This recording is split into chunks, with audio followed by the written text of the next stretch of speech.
Hello बच्चों, तो आज हम यहाँ पढ़ने जा रहे हैं स्वर संधि का दूसरा भेद गुण संधि। और गुण संधि से हमारा तात्पर्य है जब दो असमान स्वर यानी जो एक जैसे नहीं होंगे, जब आपस में वो मिलते हैं तो वो कोई नया स्वर या फिर तीसरे स्वर में परिवर्तित हो जाते हैं। जैसा कि दीर्घ संधि में हमने पढ़ा था कि दोनों समान स्वर ही हर बार मिलते थे। तो सबसे पहले हम देखते हैं कि इस संधि के बनाने के नियम क्या हैं।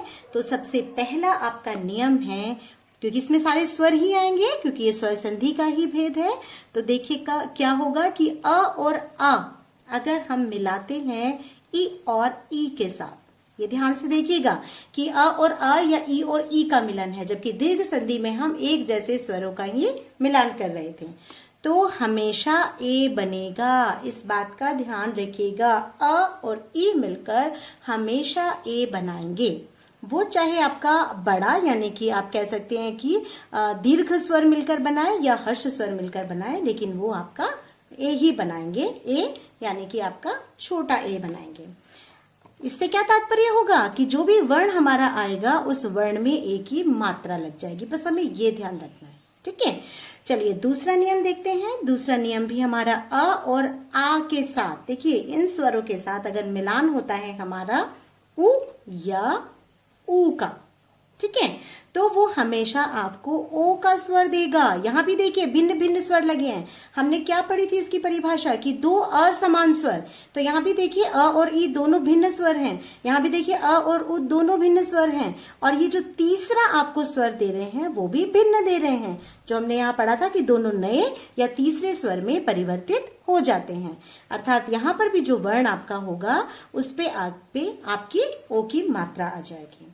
अब पढ़ते हैं हम तीसरा नियम। तीसरा नियम हमारा होगा अ और आ अगर आपके मिलते हैं री से, ठीक है, आप री वर्ण भी जानते हैं, तो वो आपका जो वॉइस देता है या आवाज जो निकलती है, जो ध्वनि निकलती है, वो अर की ध्वनि निकलती है, ठीक है। और यहां भी क्या होगा, जो भी हमारा पीछे का वर्ण होगा जो आएगा उस पर ये इस तरह मात्रा के रूप में ऊपर आ जाएगा। यानी ये चीजें तो आपको याद करनी है। और बस फिर तो जैसे हमने पिछली बार एक मैजिक किया था, इसी तरह से हम सारी संधियां बनाएंगे। तो चलिए चलते हैं सबसे पहले नियम की ओर। इसे उदाहरण से समझते हैं।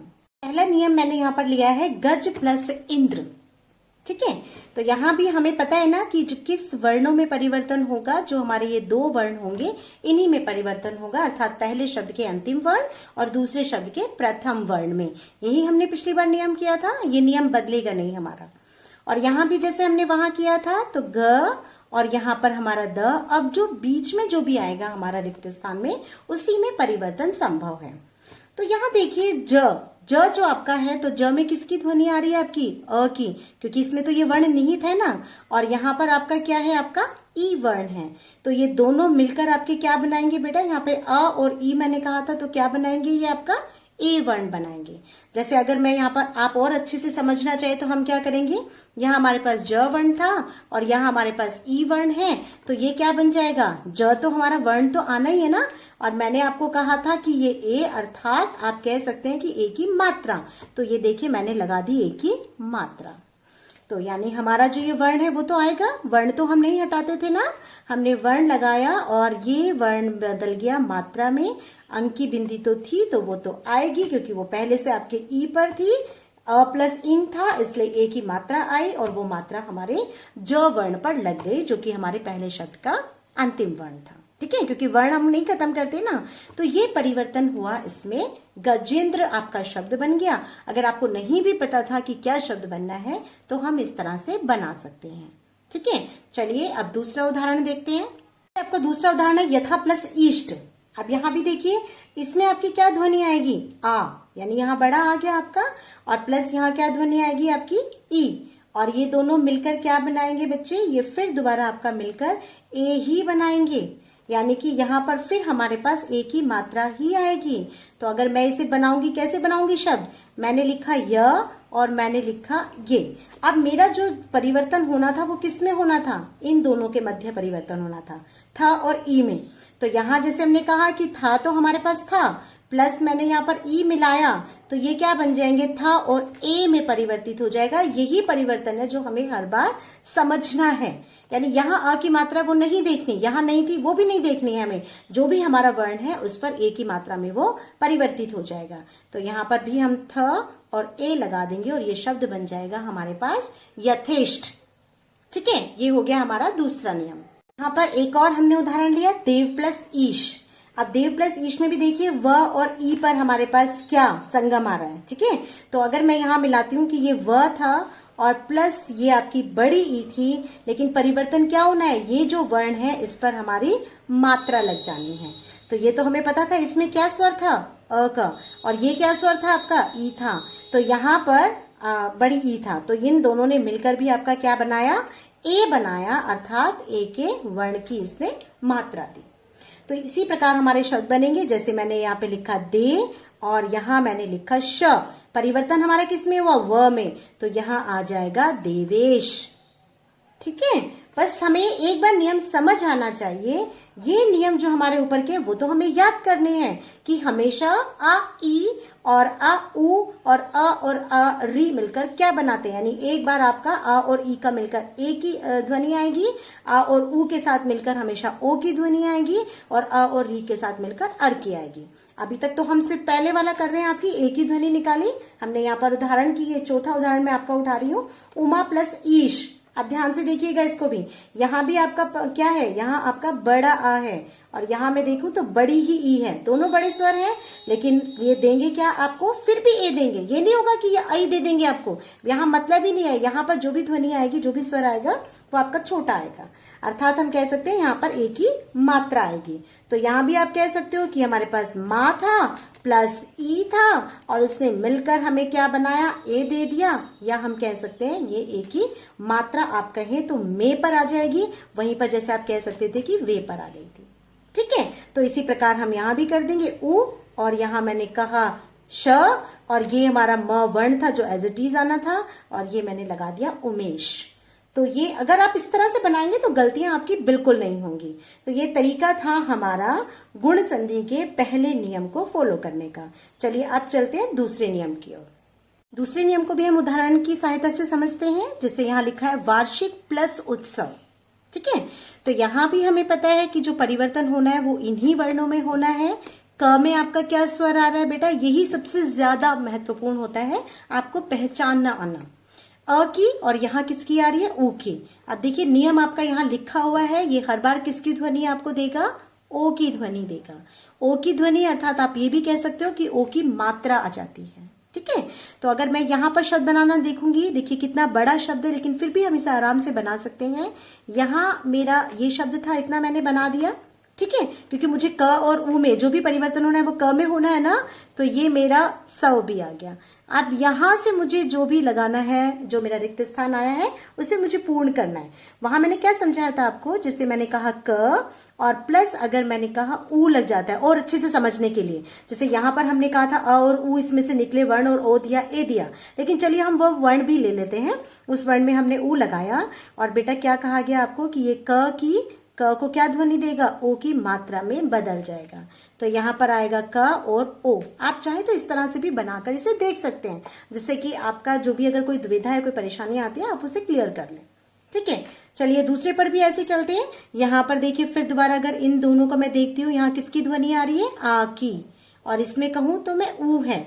ये दोनों मिलकर भी ओ बनाएंगे। देखिए वहां पर अ आपका हर्ष स्वर था, छोटा स्वर था, दोनों छोटे स्वर थे, लेकिन यहाँ पर आपका अ जो है वो दीर्घ स्वर आ गया, दीर्घ ध्वनि होगी, लेकिन तब भी वो ओ आएगा। पहले भी वो ओ था, अभी भी ओ है। स्वर संधि में ये बहुत अच्छी चीज है कि ये नियम नहीं बदलते आपके। जैसे स्वर की दीर्घ संधि थी और गुण थी, बस गुण में क्या हो रहा है आपका कि हर बार एक नया वर्ण आ रहा है, भिन्न वर्णों का ही आपका मिलन हो रहा है, और जब वो नए आता है, मतलब वर्णों के मिलन के बाद जो आता है वो भी आपका भिन्न वर्ण आता है। तो यहाँ भी क्या हो जाएगा बच्चे कि ओ की मात्रा लग जाएगी। अब मैं यहाँ भी शब्द बनाती हूँ, तो म और द य, ये तो मैंने लिख दिया। अब यहाँ मुझे जो परिवर्तित शब्द था उसे बनाना है। मैंने कहा था मेरे पास था ह प्लस ऊ, और ये मिलकर मेरा बनाएंगे ह ओ, बनाएगा ये यही चीज आपको ध्यान करनी है।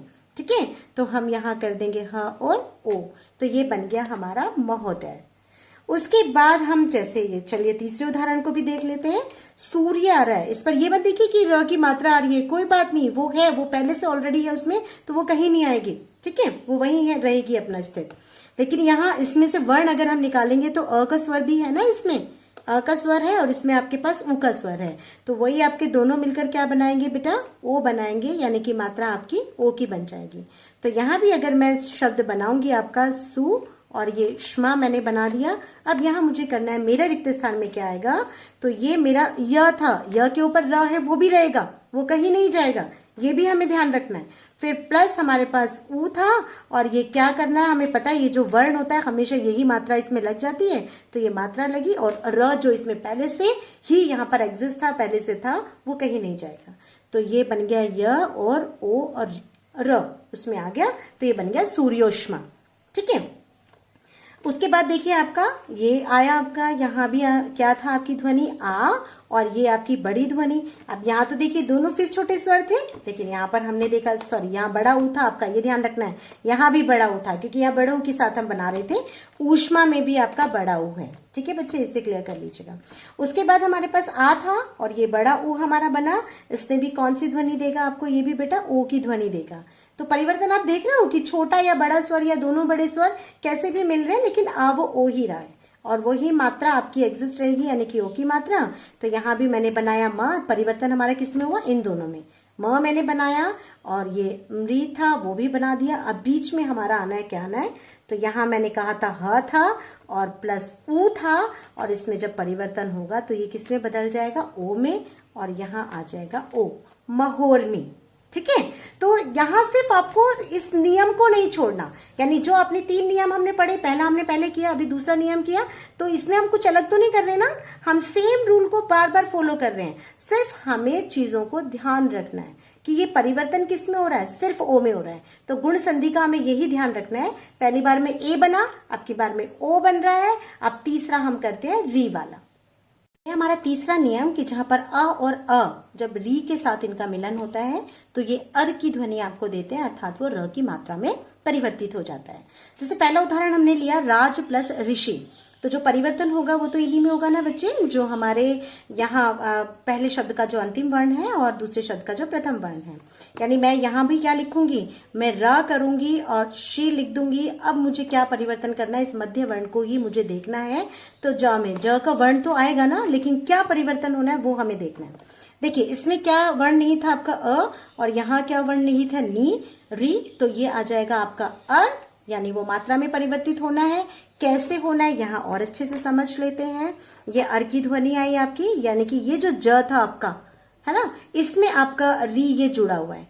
तो क्या होगा बच्चे, ये जो ज वर्ण होगा जब इसमें री जुड़ेगा, ये जो भी आपका पीछे का वर्ण होगा, यानी कि ज के बाद वाला जो वर्ण होगा उसमें वो री की मात्रा में परिवर्तित हो जाएगा, अर्थात र की मात्रा में परिवर्तित हो जाएगा। यानी यहाँ मैंने लिखा राज ऋषि और ये आ जाएगा आपका यहाँ पर रा, ठीक है, ये ध्यान में रखना है। आगे देखिए महा प्लस ऋषि में जैसे मैंने कहा यहाँ पर का आ था, बड़ा स्वर आ गया है, लेकिन इसका संगम किसके साथ हो रहा है, फिर री के साथ हो रहा है, लेकिन वो सेम आपको ध्वनि देगा, यानी कि अर देगा, यानी कि वो मात्रा में आपका परिवर्तन हो जाएगा। तो यहाँ भी आपका म और ये मैंने लिखा श्री, अब बना हमारा ह। अब ह पे ध्यान दीजिएगा, यहाँ जो ह था और यहाँ जो री था, तो बेटा इसका जो बड़ा आ था ना वो निकल गया और यहाँ का जो र था वो, तो यहाँ अब आपका जो ह होगा वो सिर्फ ह हो जाएगा, क्योंकि अ वर्ण आ के साथ मिल जाएगा और वो आपको यहाँ अर की ध्वनि देगा, ये भी हमें ध्यान रखना है।